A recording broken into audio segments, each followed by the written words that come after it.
You ever seen 100% humidity and the sunshine? That is not fog. We haven't had a rain. That is humidity. 100%.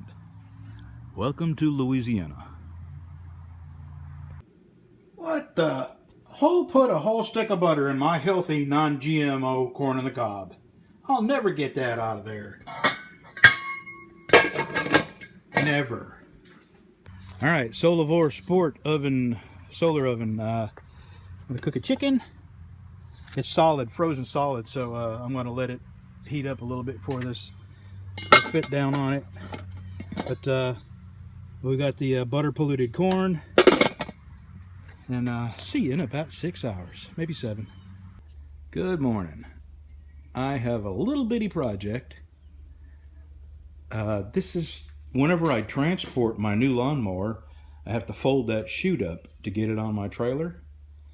So I have to find or carry this bungee cord with me in order to hold it up.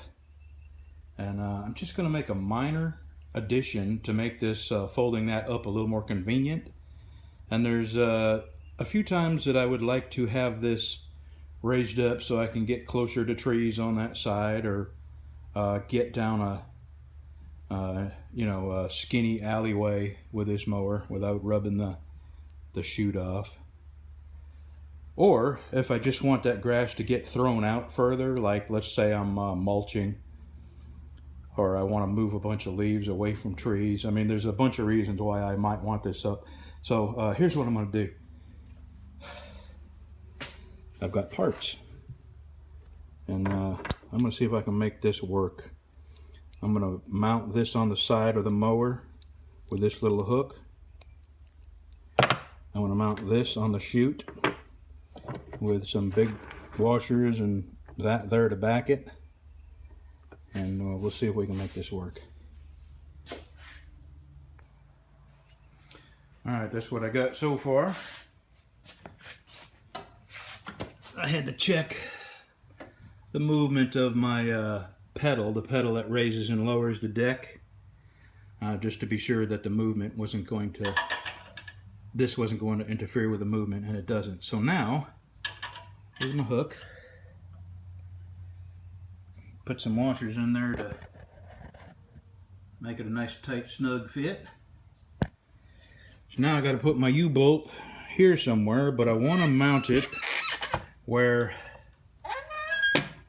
I can raise the deck all the way up with this chute folded back, or lower it with a chute folded back.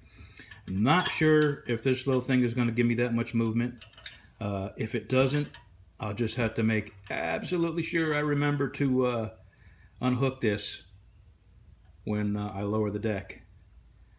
I mean, it'd be nice to have, it'd be nice to be able to raise this chute while I was mowing, you know, on a low level with the deck on low. But if all I do is make this convenient where when I want to drive up on my trailer, I just raise this up and hook it, that'll be enough.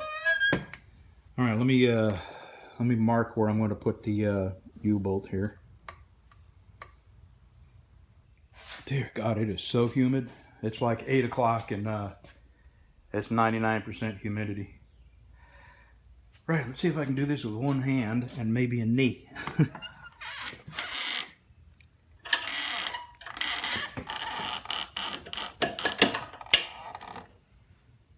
Good enough. I won't be able to lower it, but that's all right. I just got to make myself remember to unhook that when I lower the deck. But that's going to add a little bit of convenience from having to drag a bungee cord or search for one, because you know they last, when you leave them exposed to the sun, they last about a week. So there's a little project. I just thought I'd share that with you.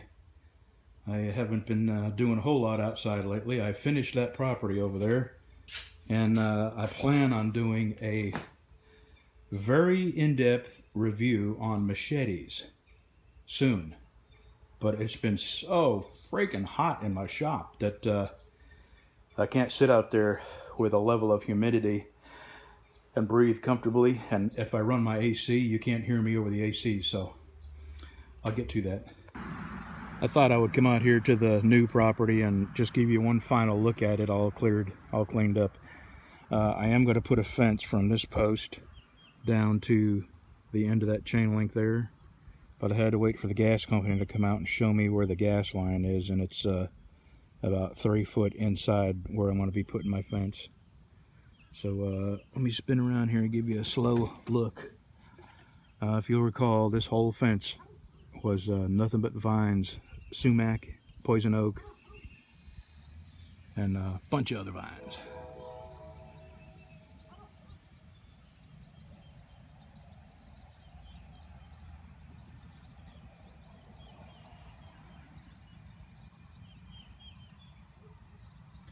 And that to the right, that's my original property.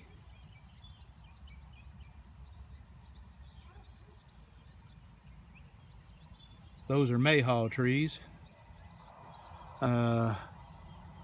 Right there on the edge of the road is a pear tree.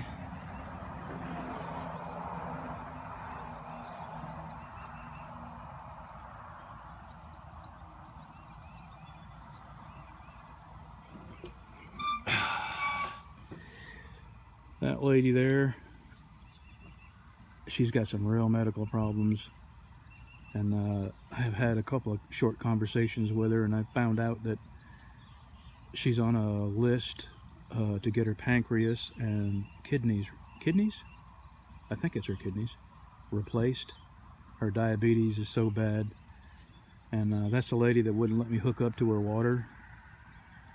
And anyway, I started mowing her yard for her, and I don't want no thanks or nothing. I just want to, in my mind, I just want to take a tiny little bit of her burden away. And you know, I go out and I mow her yard whenever I'm on this, and I was blessed with this, so I'm blessing somebody else with 20 minutes of my time. I say 20 minutes because it only takes me like 2 minutes to mow, but it takes me about 15 minutes to weed eat her ditch because you can't get the mower in it. But she's thankful, and I'm glad I can do it for her. And that's what we do when you're here on earth. You're supposed to lighten the burden of others if there's a way that you can without hurting your own family. And that takes no great amount of effort on my part and no great amount of time, and I think it frees $30 a week up for her. So anyway, and the reason I started doing it is because she paid somebody to mow it in advance. And of course, you know what happened. So she paid the 15-year-old neighbor kid to mow it in advance so he could go get gas and weed eater string, and she never saw him again. So she can get her yard mowed for 2 weeks, and she's on a very small fixed income. And I said, you know what, I'm gonna do that for you, and you don't have to pay me. I don't want nothing. You don't need to say thanks. Anyway, I'm not tooting my horn here. I'm just saying if there's a way that you can help somebody, to me it's just a minor little thing, and to her it's $30 a week on a fixed income. That's a lot of money. So help folks if you can. Anyway, I'm fixing to mow, and we haven't had rain in a while, so this may be the last time I mow in a while. All right, thanks for watching, y'all. Boy, did that come out good. And this even looks like it got a little brown. It smells so good. All day long, my stomach's been rumbling. All right, let's see. Not you guys. Not you. Why do I always have an audience in the kitchen? In case anything drops.